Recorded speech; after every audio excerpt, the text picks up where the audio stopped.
Tenemos ya al profesor Lacoste. Muy bien. Profesor, ¿cómo le va? Muy buenas tardes. Quiero primero agradecerle su gentileza de podernos acompañar como medio regional nacional y poder contar con su análisis en el día de ayer de parte de nuestro director y mío también. Muchas gracias. ¿Ah? Sí, efectivamente, ayer ha caído una bomba atómica en Argentina, el pueblo se ha manifestado increíblemente apoyando al gobierno de Milei y esto no lo esperaba nadie, ¿no? Sí, las encuestas lo conversábamos ayer. Si bien es cierto, uno pudiera pensar que la Libertad Avanza podía haber ganado por 2 o 3 puntos de diferencia, haber perdido en la provincia de Buenos Aires con una diferencia alta, nada de eso ocurrió. ¿Qué análisis hace usted del comportamiento del votante argentino? Hubo una alta abstención, sí, ¿eh? Hay que considerar. 12 millones no votaron. Bien. Bueno, ese es el punto, porque la gente que vota a Milei, que es la mayoría, no es que lo vote porque sienta que Milei es la gloria o que Argentina está viviendo ahora una etapa de vino y rosas, al contrario. Milei está aplicando un doloroso tratamiento sin anestesia. Y es muy, digamos, esto es traumático. Milei está como un médico oncólogo aplicando un tratamiento virulento de quimioterapia que tiene que matar el cáncer. ¿El cáncer de qué? De la hiperinflación, del déficit fiscal, de la cultura del gasto fiscal expansivo ilimitado, que en Argentina está arraigado hace 80 años. Esta ideología la creó Juan Perón y quedó escrita en la carta que le mandó al presidente de Chile, Carlos Ibáñez del Campo, en marzo del 53, donde le explicaba que cuando usted tiene el Estado, puede usar los recursos públicos para lograr ganarse la voluntad del pueblo y convertirse en una maquinaria invencible en las elecciones. Eso está escrito y firmado por Perón.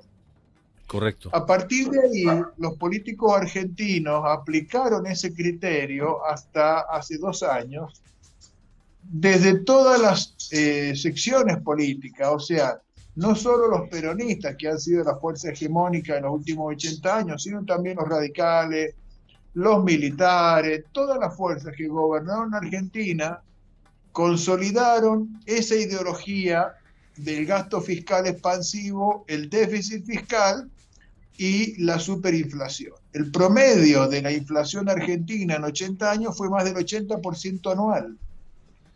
Y esto cada tanto tenía explosiones, crisis de hiperinflación que eran catastróficas. Y bueno, y Argentina por eso se estancó.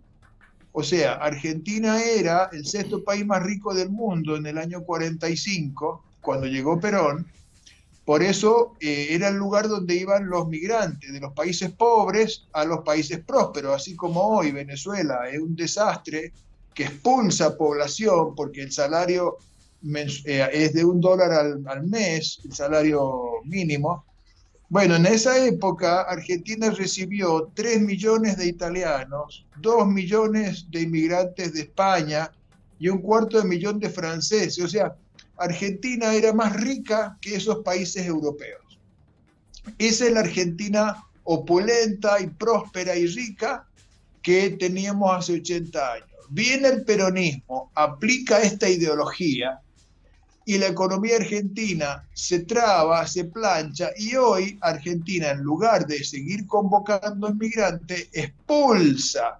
Y hay 3 millones de argentinos viviendo fuera de Argentina. Por el resultado de eso, donde los Kirchner entregaron el gobierno hace 2 años con más del 50% de la población pobre.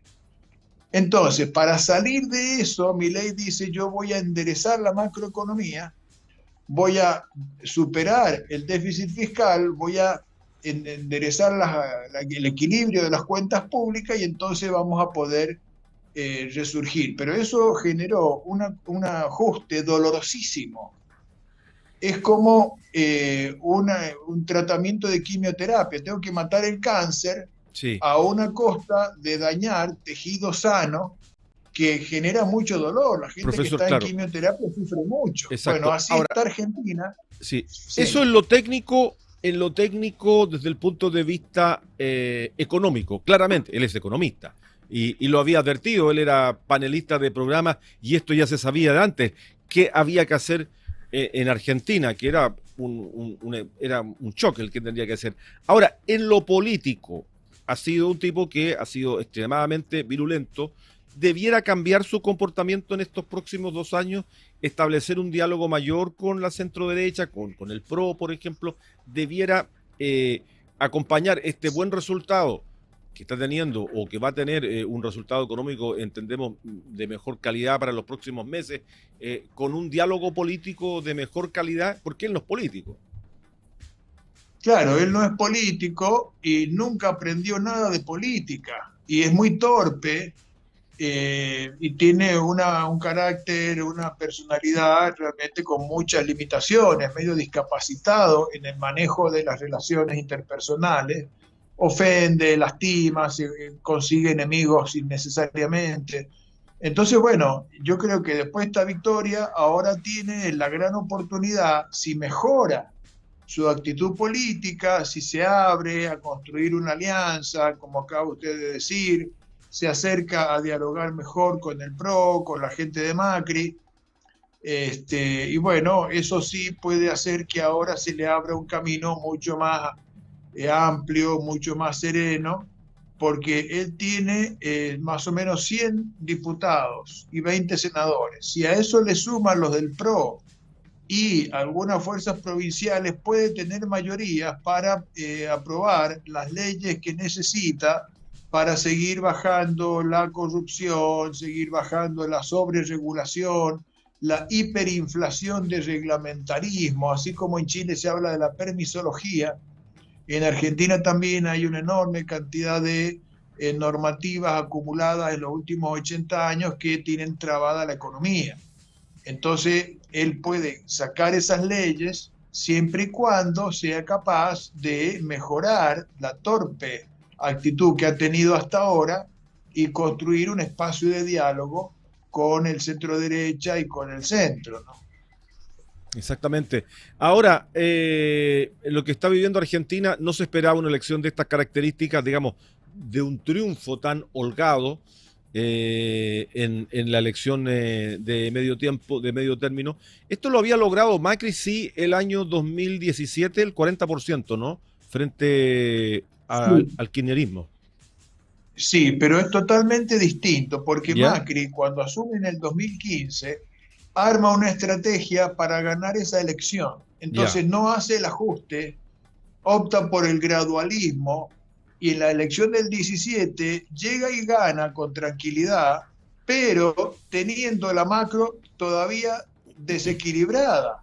Y eso lo llevó a perder la elección subsiguiente. En cambio, Milei hizo al revés. Milei dijo, no importa, si yo pierdo la de medio término, no me importa.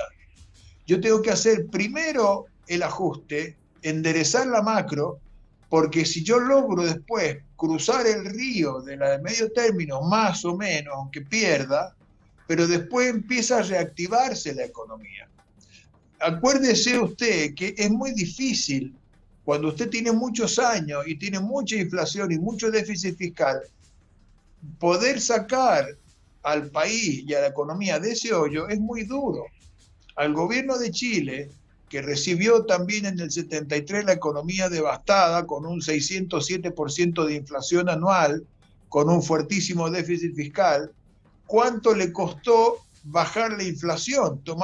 Necesitaron 17 años para bajarlo al 25%. Bueno, Milei, cuando termine este año, la va a haber bajado al 25% en 2 años. Eso te habla del récord mundial que ha hecho, que está haciendo Milei en bajar la inflación.